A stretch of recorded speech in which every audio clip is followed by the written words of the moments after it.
Hello दोस्तों, मैं हूं दिनेश के वोरा। न्यूज़ टाइम में आपका बहुत बहुत स्वागत है। भारत के संदर्भ में उत्तर प्रदेश की गिरती हुई छवि शायद हम सब के लिए एक चिंता का कारण है। कुछ महीने पहले जब लॉकडाउन की शुरुआत हुई थी या उससे थोड़ा पहले भी उत्तर प्रदेश सरकार बहुत धूमधाम से कोशिश कर रही थी कि कुछ नई कंपनियां उत्तर प्रदेश में आएं, अपने प्लांट्स लगाएं, वहाँ पर फैक्ट्रीज लगाएं। उम्मीद ये थी कि चाइना से निकलने वाली बहुत सारी फैक्ट्रीज शायद उत्तर प्रदेश में आएं, भारत आएं तो भारत में उत्तर प्रदेश में आएं। लंबी चौड़ी स्कीम्स बनाई गई, सब कुछ किया गया। भारत में कोई कंपनी तो आई नहीं पिछले 6-8 महीने में जो चाइना की समस्या हुई है, बल्कि बांग्लादेश में और कई और देशों में, वियतनाम वगैरह पहला उनका डेस्टिनेशन था। थाईलैंड भी था, कंबोडिया भी था, पर भारत उसमें कहीं नज़र नहीं आया। और उत्तर प्रदेश तो उसको तो और भी क्या कहेंगे। अभी पिछले कुछ महीनों में जो इस प्रदेश की छवि बिगड़ी और कानून और व्यवस्था की जो हालात हैं वहां का दिन प्रतिदिन बिगड़ते चले गए। हाथरस की घटनाओं से पहले भी कुछ ऐसा ही होता रहा है, जहां पर इस राज्य से कभी कोई बहुत ज्यादा पॉजिटिव न्यूज सुनने को नहीं मिलती है जहां तक विकास की बात है। हाँ, विकास दुबे को जरूर मार दिया गया था, वो अलग बात है, जो गुंडा था। अब रही बात कि इन हालातों में क्या बिजनेसमैन ऐसे प्रदेश में जाके अपने ऑफिस और फैक्ट्रीज लगाना चाहेगा जहां की छवि इतनी खराब हो, जहां पर पुलिस की व्यवस्था पर प्रश्न चिन्ह उठते हों, जहां पर जो प्रशासनिक व्यवस्था है उस पर प्रश्न चिन्ह उठते हों, वहां पर जो इनहेरेंट बाइसेस हैं, प्रिजुडिसेस हैं, जिस हिसाब से वहां पर लोगों को ट्रीट किया जा रहा है, और उससे जो एक पिक्चर निकल के आ रही है, वो पिक्चर दरअसल बहुत ही ज्यादा चिंताजनक है। उस पिक्चर के ऊपर जब यूनाइटेड नेशन का कमेंट आया तो भारत सरकार ने उस पर कड़ी प्रतिक्रिया दी कि यूनाइटेड नेशन को हमारे मामलों में बोलने का अधिकार नहीं, उनके पास पूरी चीजें नहीं है, तथ्य नहीं है।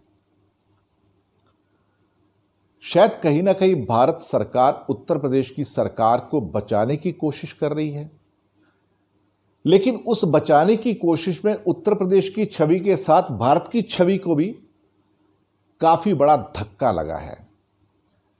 हाथरस तो वैसे भी भारत के माथे पर एक कलंक है।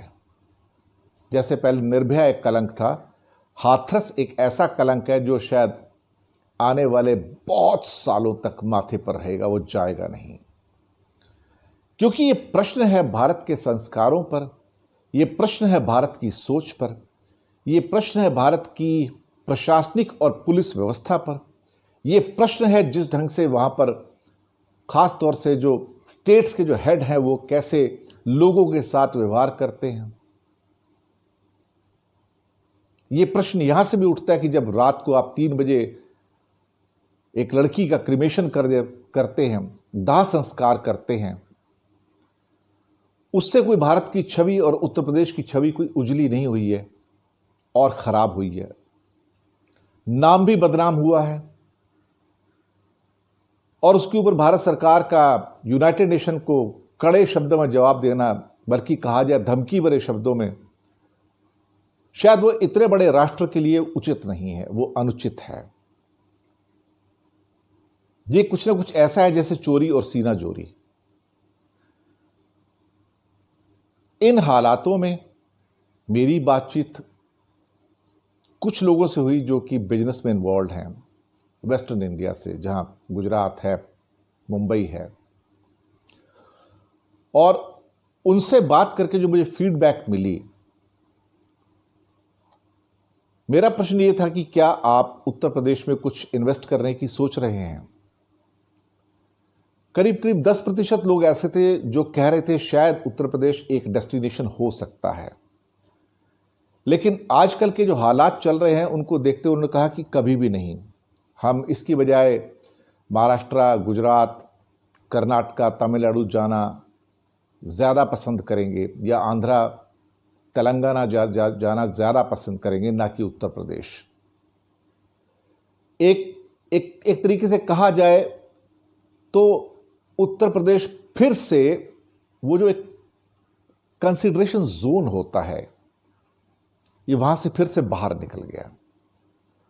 और इसके लिए उत्तर प्रदेश किसी को दोषी नहीं ठहरा सकता। ये उनके अपने कर्म हैं, अपने डिसीजंस हैं, जिसके कारण उत्तर प्रदेश की छवि को और लगातार धक्का लगा है।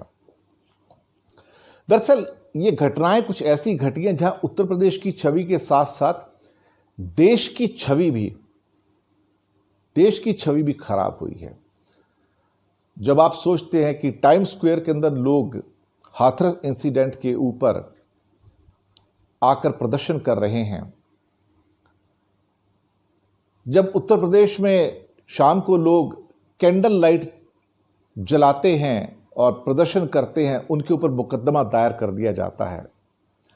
जहां प्रेस वालों पर मुकदमा दायर कर दिया जाता है, कोई देशद्रोह का, कोई सेडिशन का, कोई नेशनल सिक्योरिटी एक्ट के अंदर कि आप हमारे प्रदेश के लिए खतरा हैं, हमारी एकता के लिए खतरा हैं, आप यहाँ पे, बल्कि ऐसे ऐसे इल्ज़ाम लगाए जा रहे हैं कि आप दंगे करवाना चाहते हैं, यहाँ पर माहौल बिगाड़ना चाहते हैं। शायद कहीं ना कहीं, और अब जो रोज़ अखबारों में आ भी रहा है, हिंदुस्तान टाइम्स में था, टाइम्स ऑफ इंडिया में है, शायद ही कोई न्यूज़पेपर इसमें प्रतिदिन कोई ना कोई एक कॉलम ना आता हो, जहां पर इस उत्तर प्रदेश के अंदर औरतों को इतनी बुरी तरह से ट्रीट किया जाता हो। रात को 3 बजे दाह संस्कार करना किसी हिंदू धर्म में नहीं लिखा है। और इस बात की व्याख्या हर जगह पर है, हर योग में है, उपनिषद में है, वेदों में है कि रात को दाह संस्कार नहीं होता है।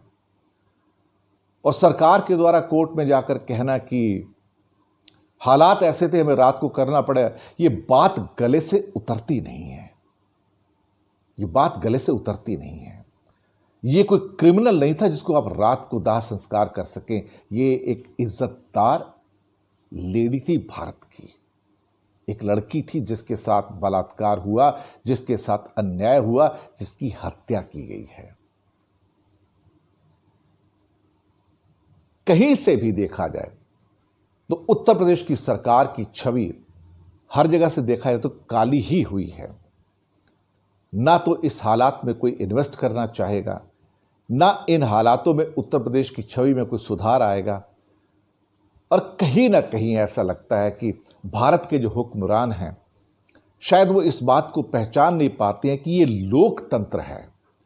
लोकतंत्र के अंदर सबसे महत्वपूर्ण पहिया लोक होता है, जन होता है। जब आप जन भावना को उठाकर ताक पे रख देंगे, लोक को उठा के ताक में रख देंगे और अपना ही तंत्र चलाएंगे, तो फिर लोकतंत्र की तो धज्जियां उड़ना स्वाभाविक ही है। तो जो मेरे बिजनेस के जो मित्र हैं जिनसे मैंने बात भी की, उनका यह कहना कि हमारा अब कोई इरादा नहीं कि हम उत्तर प्रदेश में जाएं और इन्वेस्ट भी करें, किसी भी रूप में हो।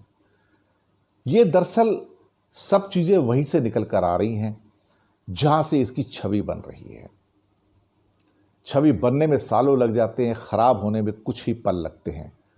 और शायद हाथरस इतनी जल्दी ना तो उत्तर प्रदेश का पीछा छोड़ेगा और ना ही भारत इस कलंक को सालों साल तक धो पाएगा जो उसके माथे पर इस हाथरस की घटना की वजह से लगा है।